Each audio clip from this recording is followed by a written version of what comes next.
Guys, Goldstein here. You are listening to me with half a voice. It's been a very, very wild week out here in my neck of the woods. And right now it's after midnight and you're looking at Bethlehem and Jerusalem in one shot. It's a gorgeous night. But there's a lot of fracture and there's a lot of fear and there's a lot of uncertainty, especially in the United States of America. Right now I wanted to just stand over Bethlehem. Just take 2 or 3 minutes of your time. I know I always say that, and then I always steal you for around 20 minutes or so, but tonight I only need you for a couple to stand with me, to look at this magical place, and to realize that yes, miracles do exist, but also we're not to rely on miracles. Ever.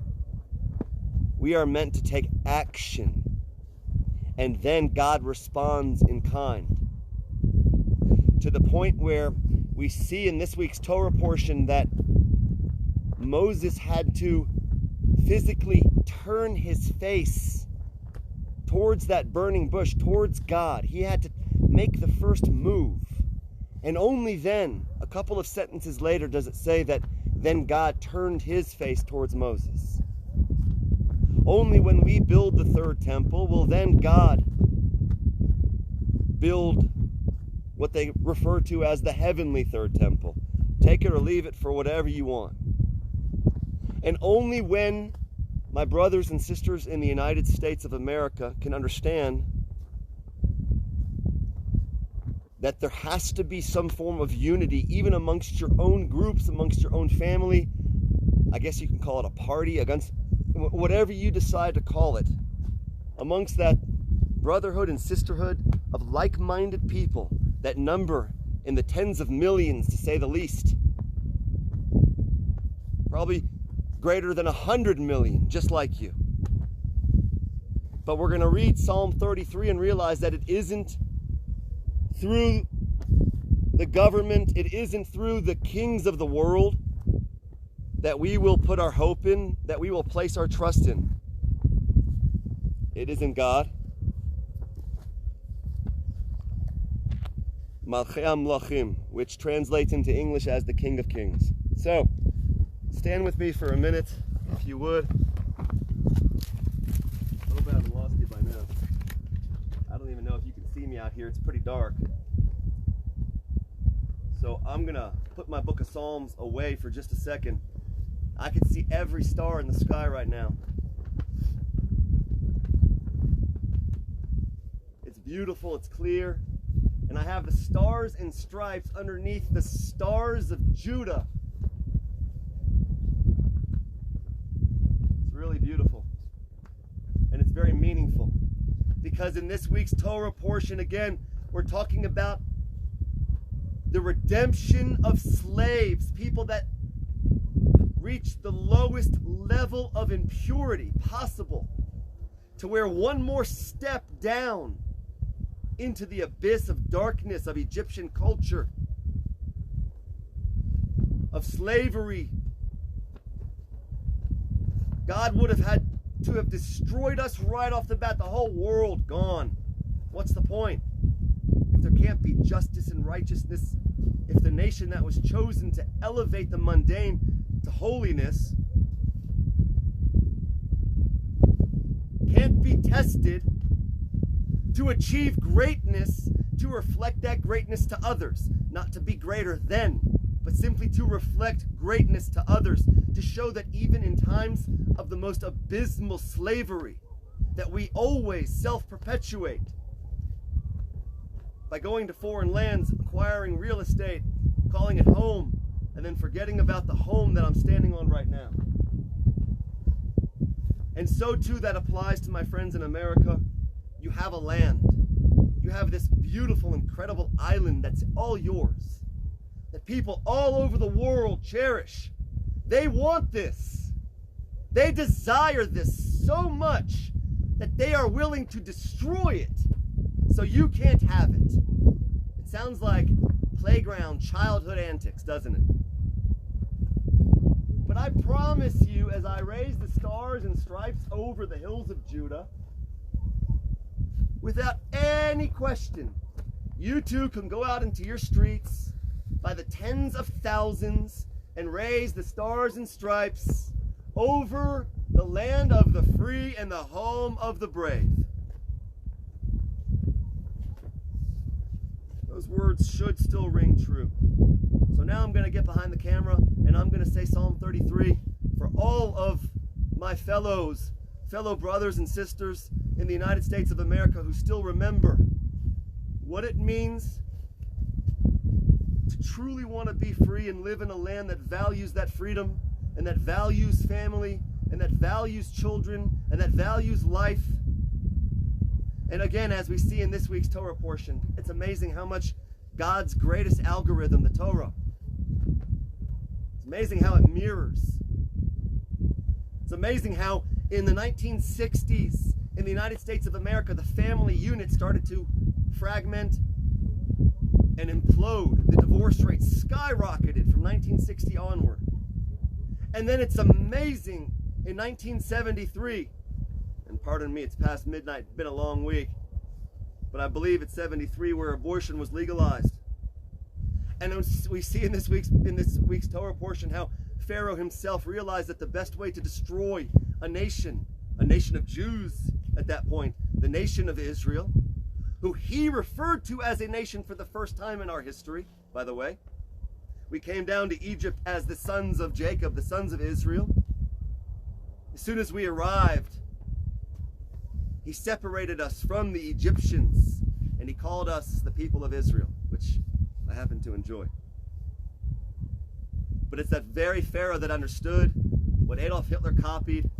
The best way to destroy a nation, especially a nation of Abrahamic monotheism, where the family, the core, for all of us, the first commandment we were all given was to be fruitful and multiply. That can only be done structurally through a family unit.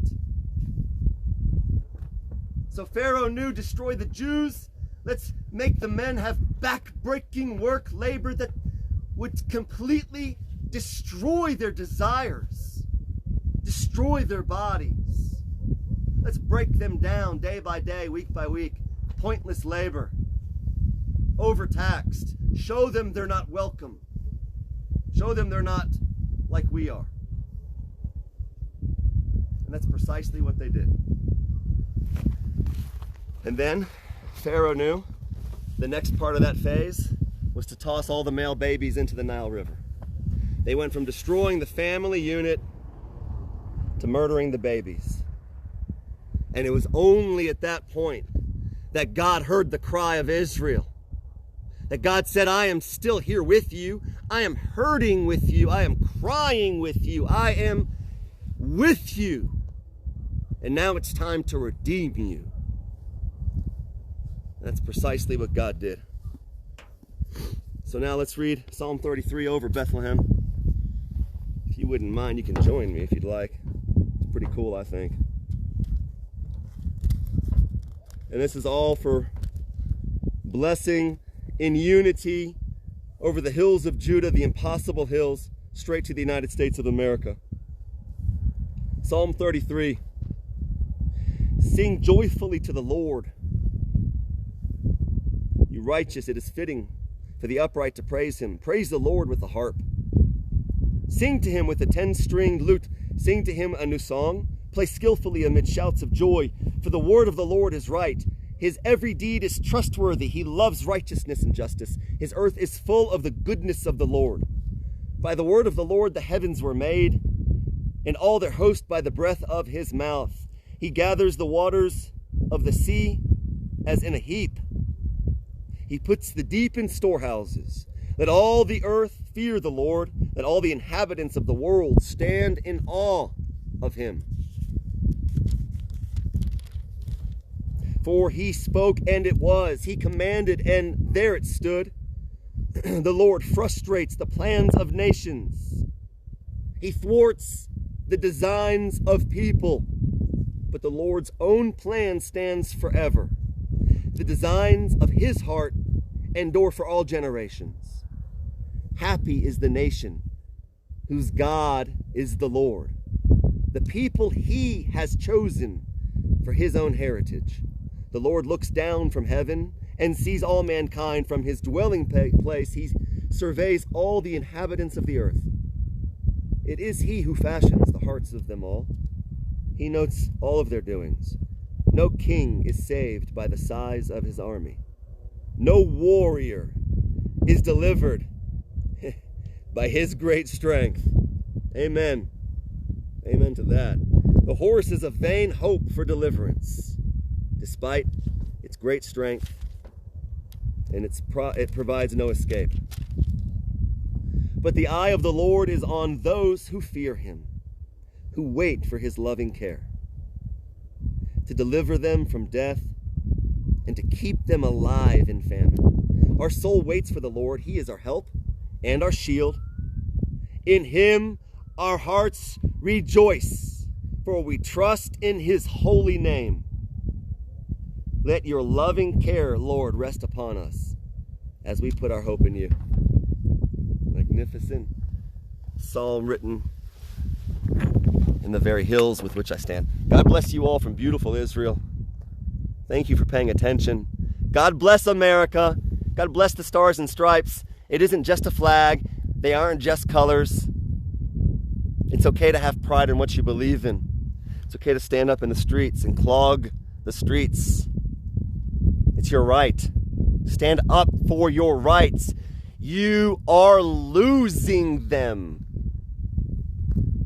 What are you going to give your kids? You know what I'm going to give my kids? All of this land. That's what I'm giving my children, because I'm standing where Abraham stood. What are you going to give your children? And what are others going to force feed them? Strip them of everything you've provided, and then leave them with nothing but reliance on those very people who couldn't care less for their future. Don't forget it. God bless you all from Israel. Much love.